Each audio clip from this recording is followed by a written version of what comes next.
Bonjour, bon week-end, bienvenue en Normandie pour votre émission Dimanche en politique. Impossible de passer à côté, toute la presse en parle. La France est qualifiée pour les huitièmes de finale de la Coupe du Monde de football. Mais voilà, vous ne verrez pas d'image de cette victoire face au Pérou, suivie pourtant par des milliers de Normands sur des écrans géants dans toute la région, comme ici à l'Abbaye aux Dames, au siège du Conseil régional à Caen. Le football, c'est un sport, mais c'est aussi une histoire de droit télé qui se joue à coût de millions d'euros. Nous sommes tous supporters de l'équipe de France, malgré tout. Mais pensez-vous qu'il y a trop d'argent dans le football? Est-ce que ça vous choque? Nous allons ouvrir le débat dans un instant avec nos invités que je vous présente, honneur aux femmes.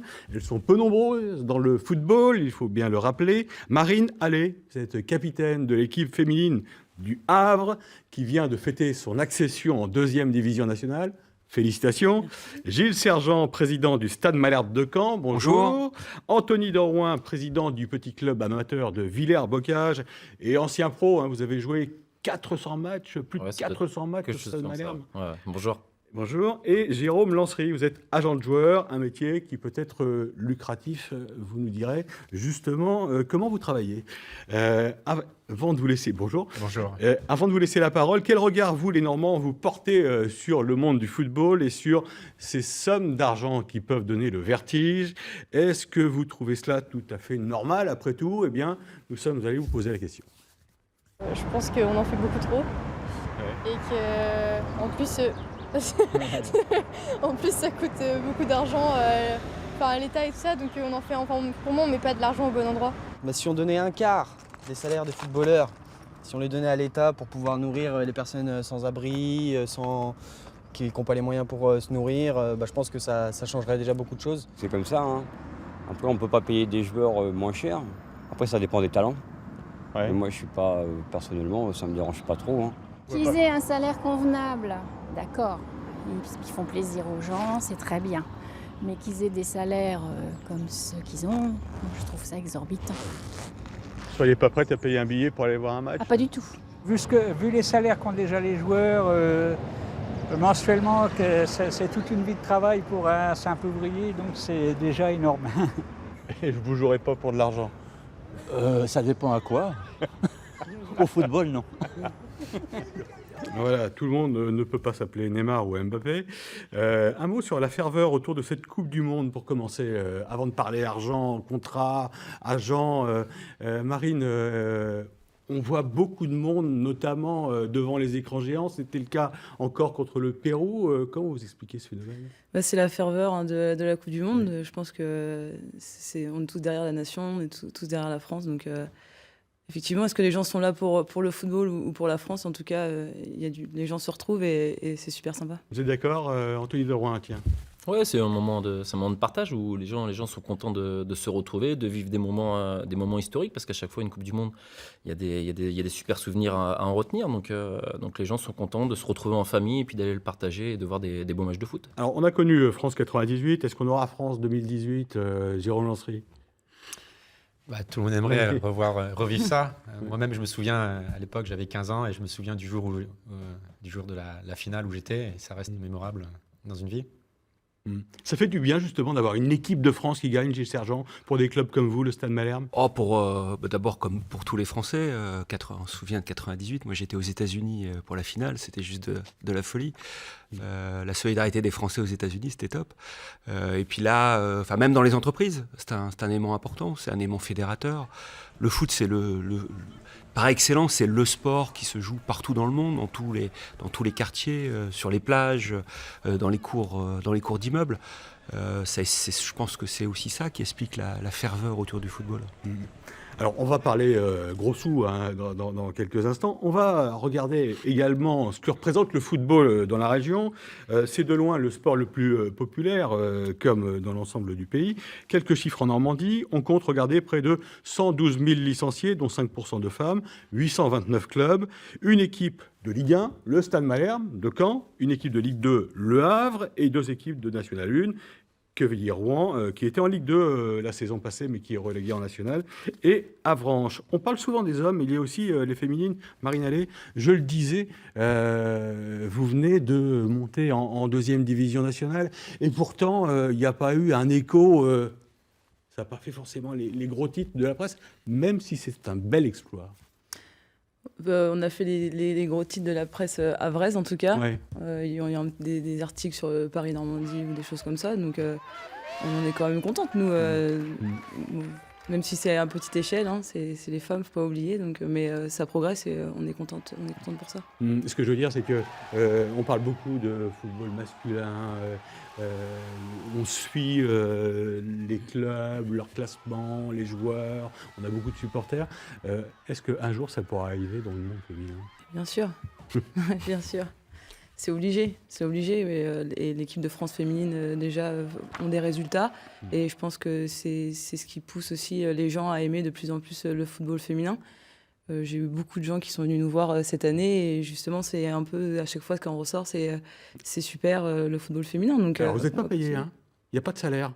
Alors moi, personnellement, je travaille au club. Oui. Donc, mais il n'y a pas de cachet de joueuse? Non, absolument pas. D'accord. Gilles Sergent, en tant ouais, que président du Stade Malherbe de Caen, justement, parce que vous, alors on va voir les chiffres dans quelques instants, on paye les joueurs à Caen. Oui, alors je voulais d'abord insister sur le football féminin. L'évolution du football féminin en 10 ans en France est exceptionnelle. Et la qualité de jeu, quand on voit l'Olympique Lyonnais, le PSG, enfin les clubs de l'élite, c'est remarquable. Et donc, c'est d'ailleurs pour ça que le Stade Malherbe souhaite absolument relever le pari du football féminin en créant une équipe de haut niveau. Alors, pour l'instant, vous êtes à la tête depuis le 17 mai dernier de ce club, le Stade Malherbe. Vous avez succédé à Jean-François Fortin, qui est resté durant 17 ans à la tête de Caen. Vous avez présenté vendredi le nouvel entraîneur, Fabien Mercadal, qui a entraîné la saison dernière le Paris Football Club. Caen a terminé 16e de Ligue 1 l'an dernier. Caen qui a l'habitude de faire l'ascenseur. Un coup Ligue 1, un coup Ligue 2, un coup Ligue 1, un coup Ligue 2. Ah, c'est pas sympa, parce que je voudrais signaler quand même que là, ça va faire la 5e année consécutive en Ligue 1. Et c'est de bonne guerre. Il y a 3 ans, on a fini 7e, ce qui était évidemment exceptionnel. Mais voilà, on part avec l'ambition de se maintenir le plus vite possible en Ligue 1, avec une vraie belle ambition, avec un staff technique de haute qualité qu'on a présenté vendredi matin aux médias. Et on va regarder les moyens des clubs, justement. Est-ce qu'on peut jouer le haut de tableau avec un budget de 34 millions d'euros, hein, c'est le budget du Stade Malherbe de Caen, 14e budget de Ligue 1. Je disais, vous avez terminé 16e la saison passée. C'est 15 fois moins, je m'excuse d'insister, mais c'est 15 fois moins que le PSG qui dispose de 540 millions d'euros.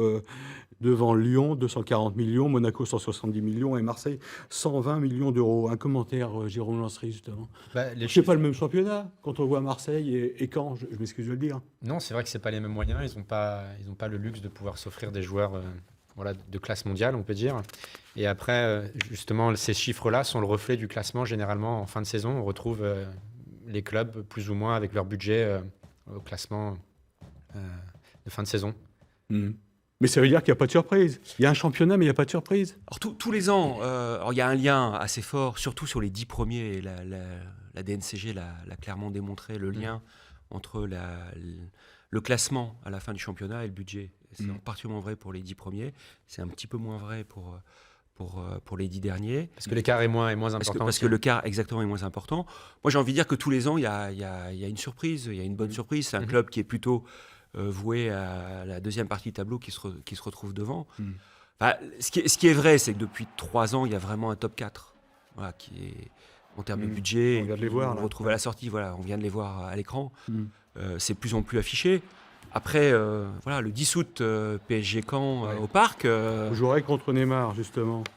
Sans doute, probablement. Et je pense que les joueurs du Stade Malherbe prouveront sur le terrain qu'ils n'ont rien à envier à ceux du PSG. Alors, vous jouerez contre Neymar le 10 août au Parc. On va regarder les salaires de joueurs de Ligue 1 la saison dernière également. Neymar a été le plus gros salaire du pays au PSG, 3 millions d'euros par mois.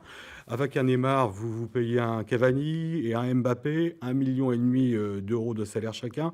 Les 8 plus gros salaires de Ligue 1 sont des joueurs du PSG. Falcao Monaco n'est payé, si j'ose dire, que 750 000 euros par mois. Et puis Luis Gustavo à Marseille, 500 000 euros par mois. Neymar, c'est 100 000 € par jour. Anthony de Roin, vous avez été joueur professionnel pendant 15 ans, vous dites. C'est un honneur. Je ne sais pas ce que vous gagnez. C'est pas ce que vous avez gagné. Ah non, mais bon. Vous dites c'est un honneur de jouer contre ces joueurs-là. Mais bien sûr, tout joueur professionnel a envie de côtoyer les meilleurs joueurs mondiaux. Donc, la majorité des joueurs de Ligue 1 sont heureux d'avoir un Neymar dans le championnat français. Enfin, moi, j'aurais été heureux d'avoir un Neymar et un joueur de cette classe-là dans mon championnat et de pouvoir jouer contre lui et de pouvoir montrer que j'avais certaines valeurs. J'ai peut-être pas son niveau, mais que j'étais capable de l'embêter sur certaines phases. Ouais. Mais est-ce que c'est trop, finalement, 3 millions d'euros par mois ?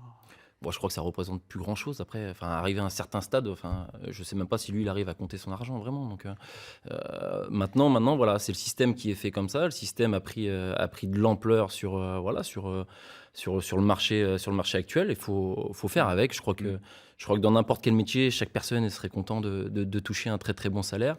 Voilà, le football a des sponsors, a des partenaires, a des moyens qui permettent ça. Et donc, voilà, c'est ce qui fait que ça en est arrivé à telle ampleur. Ouais. Jérôme Lanceret, vous êtes lancé dans la carrière d'agent de joueur il y a 2 ans. Hein. Vous étiez auparavant ingénieur dans le milieu pétrolier, je crois. Hein. C'est ça, oui. Est-ce qu'on gagne sa vie en tant qu'agent ? Les débuts sont gagne bien difficiles. sa vie. Ouais. Déjà, il faut obtenir la licence, chose qui n'est pas évidente.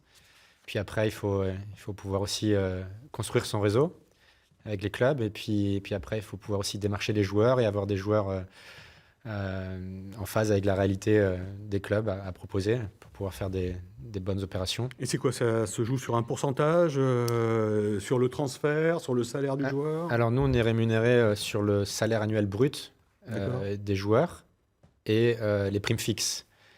Après, tout ce qui est prime de victoire, tout ce qui peut être prime de montée ou de classement, tout ça, on n'y a pas accès. Et puis, on est indexé avec un pourcentage selon l'accord qu'on a avec les joueurs et les clubs qui peut monter jusqu'à 10%. C'est une question de réseau. Il faut avoir les bons numéros de portable quelque part. Alors, les numéros, ça suffit pas parce que j'aurais pu Vous avez celui du sergent, non ? Je l'avais pas encore, mais c'est une opportunité. Non, le tout, c'est de pouvoir bien se présenter aussi. Et puis, c'est une question de timing aussi par rapport à la saison, par rapport à des moments dans la semaine. On va pas appeler un président un jour de match, par exemple. Donc, il faut avoir quelques codes. Marine, quel regard vous avez justement sur tout ce qu'on vient de dire là, sur ces 3 millions d'euros, 750 000 C'est sûr que ça fait rêver, nous les filles, on est loin du compte là. Surtout les 100 000 € par jour de Neymar, c'est 4 166 € de l'heure, je crois. C'est dingue. C'est dingue, mais voilà, c'est comme ça, c'est le système. Il faut faire avec, il faut l'accepter. Mais je pense que le football masculin, c'est un super football qu'on voit. Moi, j'ai l'habitude de regarder le championnat français et c'est un super niveau. Donc voilà, moi, je prends du plaisir à les regarder quand même. Ça profite justement au recrutement de joueuses dans votre équipe, le spectacle que l'on voit à la Coupe du Monde là. Oui, bien sûr. Bon, là, on va avoir la Coupe du Monde féminine. Ça profite au football féminin. Oui, forcément. Je disais hier, on vous l'avez ressenti depuis quelques jours là ? Ouais, hier, par exemple, on a regardé la France et on avait un entraînement et moi, j'ai l'habitude d'aller voir les jeunes aussi, d'aller les voir. Et là, j'ai vu beaucoup de filles. Elles venaient de voir le match de la France, donc forcément, elles avaient envie de toucher le ballon, quoi. Alors, les plus gros salaires dans le monde, c'est pas Neymar. Hein. Le plus gros, c'est Messi, 126 millions d'euros. Ronaldo, deuxième, 94 millions d'euros. Et Neymar, 88 millions d'euros. 3 millions d'euros par mois, si on fait le calcul. Si on parle d'argent, je m'excuse, j'ai été agent d'assisté, mais à un moment, quand on est président du club, Anthony de Roin pourrait le dire à son niveau en tant que président de Villers-Bocage, mais il faut bien gérer les comptes et puis gérer l'argent. Mais Neymar, c'est 43 fois le meilleur salaire du Stade Malherbe de Caen, du meilleur joueur du Stade Malherbe de Caen. On avait 3 joueurs la saison dernière, vous me dites si les chiffres sont bons, qui dépassaient les 70 000 € par mois. Ivan Santini, Ronny Rodelin, Julien Ferret. Et ensuite, autour de ça, oui. Oui, c'est ça. Ça va augmenter avec votre arrivée ? Non, je crois pas. Non, je voudrais. Vous insistez beaucoup sur les niveaux de rémunération de Neymar, ce que je comprends parfaitement. Il n'y aura pas de jugement de valeur de ma part là-dessus. Simplement, je mettrai en face l'évolution de l'audience de la télé l'année dernière en Ligue 1. Et ce que j'ai en tête, je crois, c'est 15% de plus. Alors, c'est évidemment pas que Neymar, mais je pense qu'il y a aussi contribué. Et le fait d'avoir un PSG extrêmement fort, c'est bénéfique pour tous les clubs de Ligue 1. Et c'est bénéfique aussi, je pense, pour le football féminin.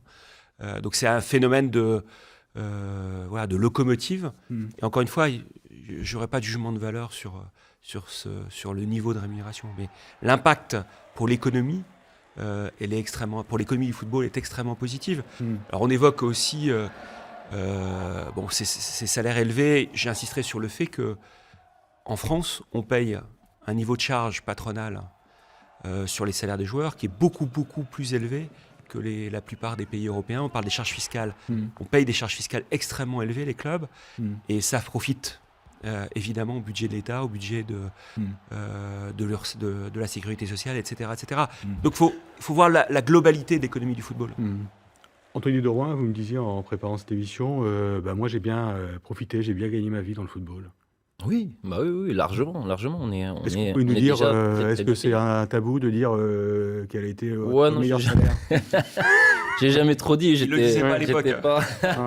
Non, puis même ma famille est 70 000 Non, mais moi j'étais pas dans les très gros salaires. On vous voit là, justement au moment de vos grandes heures au Stade Malherbe. Avec des cheveux.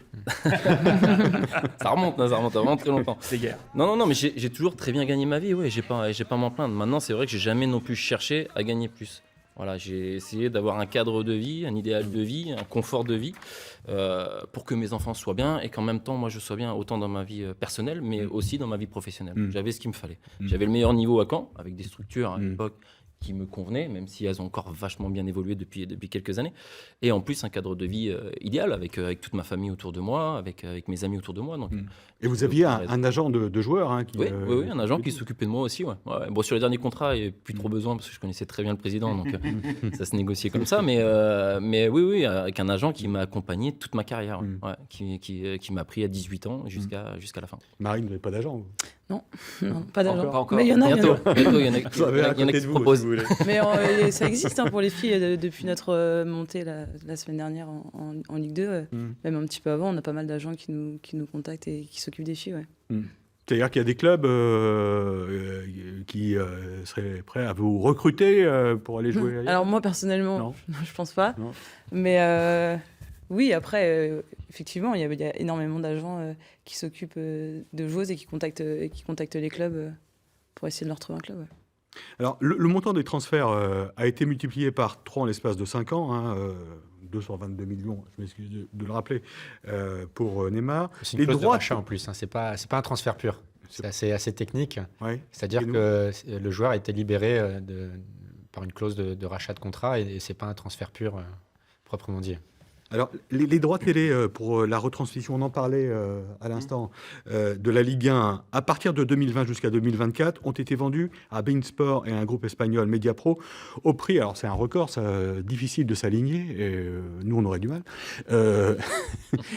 mais il faut dire ce qui est, 1,1 milliard d'euros, non pas sur l'ensemble de la période. Il reste de l'eau. Non, c'est par an. C'est par an. 1,1 milliard d'euros par an. Oui, on a passé le palier symbolique du milliard qui était atteint en Angleterre depuis un certain temps.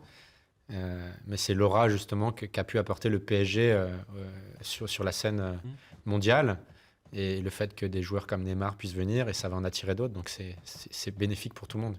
Vous touchez combien, vous, Gilles Sergent, de droit télé? J'ai 3 points communs avec Titi de Rouen. C'est d'une part notre cœur rouge et bleu, deuxièmement de porter le titre de président, et troisièmement d'être totalement bénévole, comme Titi. Oui. Ouais.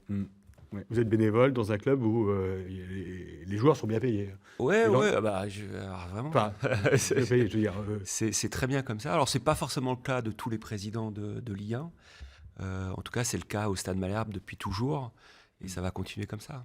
Alors, on a entendu au début de cette émission des gens qui étaient, il faut bien le dire, un peu écœurés de ces sommes astronomiques. Et quand vous sortez d'ici, vous croisez, j'imagine, des gens qui vont vous dire il y a trop d'argent dans le football. Et puis, voilà, c'est ce qui fait qu'on n'aime pas le sport.